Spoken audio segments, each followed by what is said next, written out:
जी, Google Chrome के अंदर Google पर हम जैसे ही क्लिक करते हैं, सर्च के अंदर हम sense India dot government dot in type करेंगे, उसके बाद में होम पेज सेंसस नाम से ऊपर मेन वेबसाइट्स आपको दिखाई दे रही है।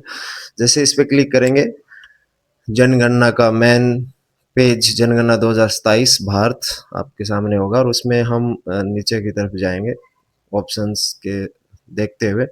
तो यहाँ हमारे सामने आएगा सेल्फ इन्यूमरेशन। सेल्फ इन्यूमरेशन पर क्लिक करेंगे हम, तो ये आपके पास एक एक्सटर्नल वेबसाइट पर आपको लेके जाएगा लिंक के थ्रू। और यहाँ हमारे सामने जो पेज ओपन होगा, तो उसमें सबसे पहले हम सिलेक्ट करेंगे स्टेट्स। जैसे यहाँ मैं स्टेट सिलेक्ट कर लेता हूँ, तो सभी स्टेट्स के नाम, केंद्र शासित प्रदेश के नाम यहाँ पर आपको दिखाई दे रहे हैं। यहाँ मैंने राजस्थान सिलेक्ट कर लिया। उसके बाद मैं कैप्चा फिल करूंगा। कैप्चा जो आपके सामने स्क्रीन पर दिखाई दे रहे हैं, कैप्चा फिल करने के बाद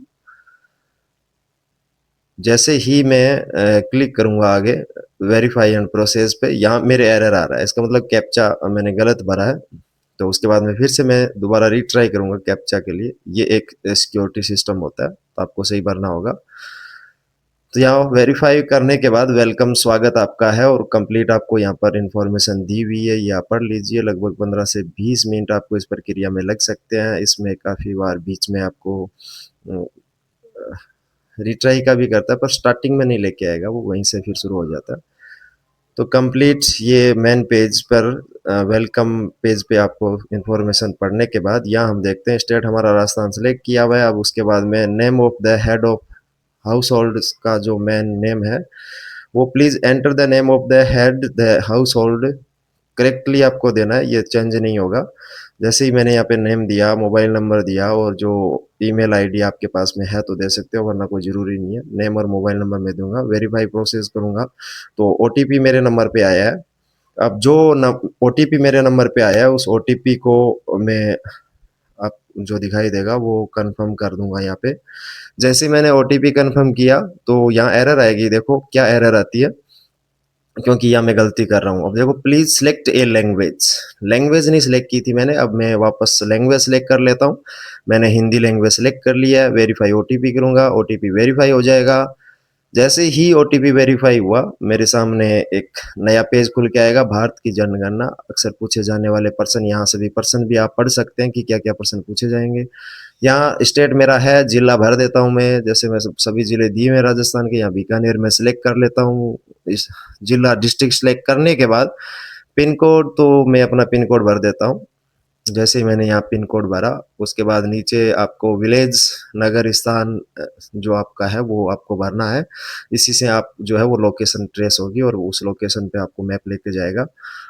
तो यहाँ मैं अपने गांव का नाम भर देता हूँ। जैसे ही मैंने गांव का नाम भरा, गांव का नाम भरते ही मैं जाऊंगा मैप पे और ये खोजे के अंदर जैसे ही सर्च करूंगा, सही नाम भरना होगा। सही नाम भरते ही लोकेशन हमें ओपन हो जाएगा ये मानचित्र। और ये मेरे सामने जो मानचित्र, ये समझने वाली बात है। ये देखो, आपको प्लस का सिंबल दिखाई दे रहा होगा, लोकेशन साथ में आपको दिखाई दे रहा होगी। लोकेटर जो दिखाई दे रहा है, उस लोकेटर जो है ये प्लस का सिंबल, यहाँ एक नाम जो दिखाई दे रहा है, मैं कर लेता हूँ। अभी मेरी लोकेशन करंट जो है वो दिखाई दे रही है, और यहाँ से मैं इसको करंट लोकेशन से मुझे जिस मकान गांव में लेके जाना है वो मैं ओपन कर लूंगा। इससे सिलेक्ट करते हुए प्लस के सिंबल को मैं वहां लेके जाऊंगा जहां मेन एग्जैक्ट जो मेरा घर या जो लोकेशन है, उस पे मैं इस प्लस के निशान को जैसे लेके जाऊंगा, तो ये जो आपका लोकेटर है, लोकेशन ट्रेसर, ये भी उसी स्थान पर पहुंच जाएगा। जैसे अभी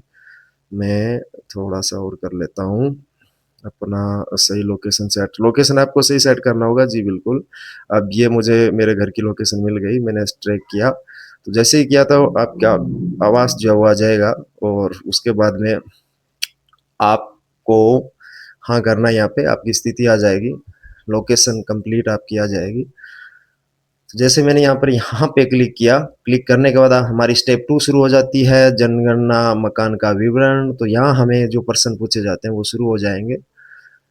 पहला प्रश्न है, जनगणना मकान के प्रमुख फर्श में प्रयुक्त प्रमुख सामग्री क्या है? मिट्टी, लकड़ी, पक्की ईंट, पत्थर, सीमेंट, मोजेक, अन्य कोई? तो उसमें से आपको जो भरना भर दो। उसके बाद में जनगणना मकान की दीवार में प्रयुक्त सामग्री कौन सी है, तो इनमें से जो सामग्री आपके दीवार में आपने लगा रखी है, पक्की ईंट, कच्ची ईंट, प्लास्टिक की, घास की, या जिस प्रकार की कंक्रीट की या अन्य कोई लगा रखी है, वो टिक करो। उसके बाद में जनगणना मकान की स्थिति भरने के बाद जनगणना मकान की स्थिति में भरूंगा, हाँ करूंगा। पुष्टि करते ही जितने सवाल है वो सभी आपको करने हैं, टिक करोगे तो एक इन सभी में से एक सिलेक्ट होगा। परिवार से संबंधित जानकारी आपसे पूछी जाएगी। मुखिया का नाम, भाषा, परिवार के मुखिया की भाषा कौन सी है, जैसे मेरी भाषा हिंदी है तो मैं हिंदी सिलेक्ट कर देता हूँ। हिंदी सिलेक्ट करने के बाद यहाँ पर परिवार का मुखिया पुरुष या स्त्री जो है वो सिलेक्ट कर लीजिए।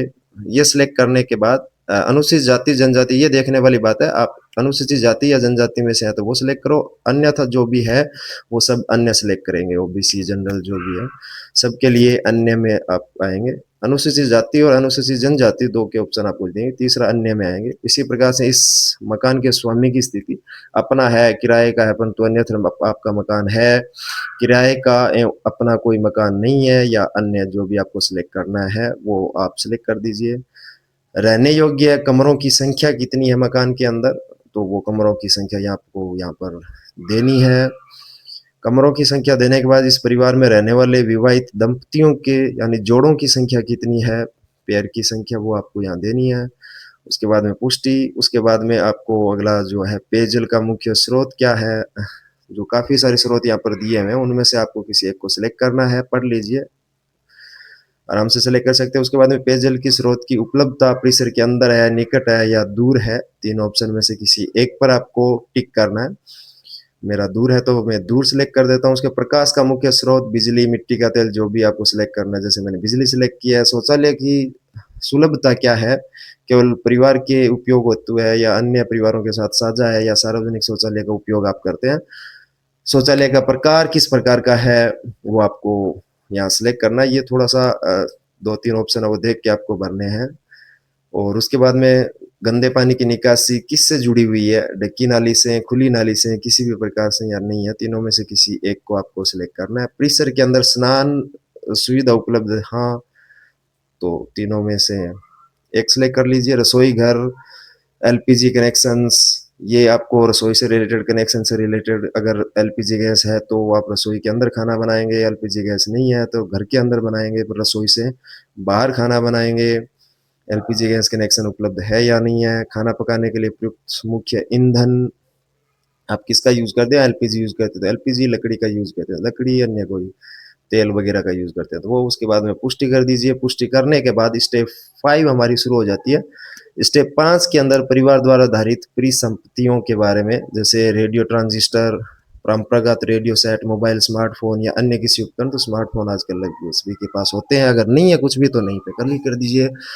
टेलीविज़न, हाँ, दूरदर्शन टेलीविज़न है, अन्य डीटीएच है, केबल कनेक्शन है, या अन्य कोई टेलीविज़न है या नहीं है, मेरे पास में नहीं है तो जैसे मैंने नहीं सिलेक्ट किया। इंटरनेट सुविधा लैपटॉप कंप्यूटर में, मोबाइल स्मार्टफोन में या अन्य किसी उपकरण में, तो मेरे पास स्मार्टफोन में इंटरनेट कनेक्शन है, लैपटॉप कंप्यूटर मेरे पास में नहीं है।